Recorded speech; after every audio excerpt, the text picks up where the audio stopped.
All right, so in this video, we're going to talk about the infinite holding period assumption.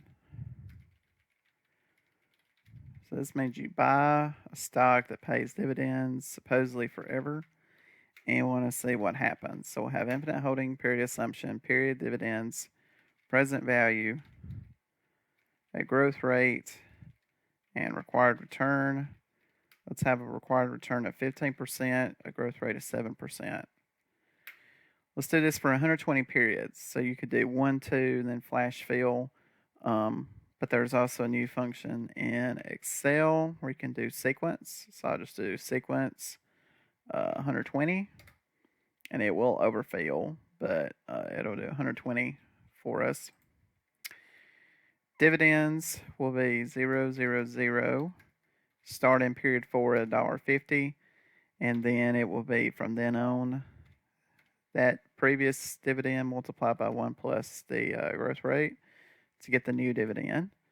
And then I will send that down. All these, let's make it dollars and cents.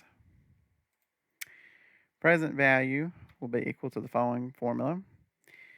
NPV of the required rate anchored, comma, the dividend, and that's going to be anchored to the number, colon, and then, let's see about that.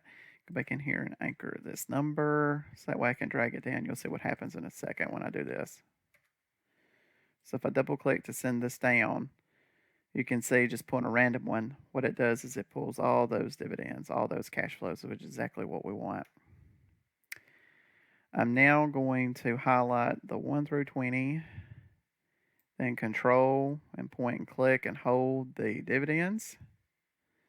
For present value, we'll insert a chart, and you'll see that the value is approaching asymptotically roughly that 1233 number. A couple of different ways you could get that with Gordon growth is I could find the, it's over here, I'll do quickly price. So for example, what it would be worth and then discounting it. So price at that time and then what it's worth today. So for example, to get P3, this will be equal to D4 divided by R minus G, which will be 1875.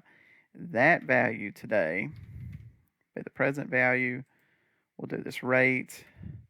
Number of periods is 3. No payment, but we do have a future value.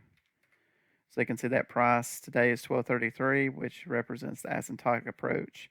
We're holding this to infinity.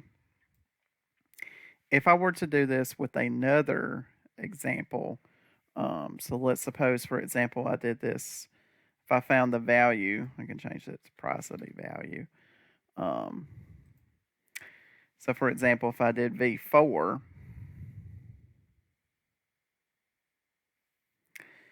that would be equal to the previous divided by, once again, the 15% minus 7%, which is 2006. But then to get the value today, which you'll see is the exact same, you have to be a little careful. So that's the value today, and then I add in to that dividend at that particular time period. So this will be equal to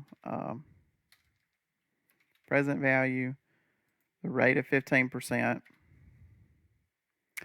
number of periods is 4, no payment, and then we have 2 future values. So I add those together. You can only add cash flows when they happen at the same time period, and you see you also get 1233. So you have to be a little careful depending on when you use the Gordon growth model. But as you can see, regardless of the way you approach this particular problem, you're always going to get that the price today should be around $12.33 given our assumptions.